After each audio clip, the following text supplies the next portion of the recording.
Okay நண்பர்களே, இன்னும் ஒரு குறிப்பு. இப்போ வீட்ல ஆந்தை அப்பப்போ அலறும் இல்லையா?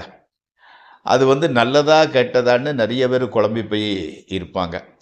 இந்த ஆந்தையானது நம்ம வீட்டு இதில மாடியிலயோ, எதுலயோ இருந்துகிட்டு குரல் மட்டும் குடுத்துட்டு ஓடிரும். ஒரு குரல் மட்டுமே கொடுத்தால் அது வீட்ல சோக சம்பவங்கள் நிகழும்.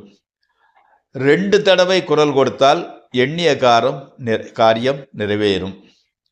3 முறை குரல் கொடுத்தால் உறவினர்களால் செலவு. சொந்தக்காரங்களால தான் செலவு வரும்.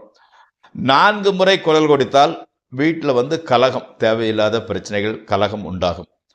5 முறை குரல் கொடுத்தால் பிரயாணம் உண்டாகும். 6 முறை குரல் கொடுத்தால் என்ன ஆகுதுன்னு சொன்னா, வேண்டாத செலவினங்கள் தான். வீட்டுக்கு விருந்தாளிகள் வந்து சேருவார்கள்.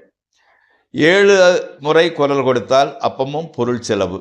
8 தடவை குரல் கொடுத்தால் மரணம் சம்பவிக்கும். யாராவது ஒருத்தர் இறந்து போவதற்கு உண்டான வாய்ப்பு பெரும்பாலும் நடந்தே தீரும். 9, 10 முறை குரல் கொடுத்தால் நல்லது அல்ல. அதுவும் கூட கெடுத பலன்களே நடைபெறும். நண்பர்களே, இத்துடன் நான் இந்த நிகழ்ச்சி முடிவடைகிறது.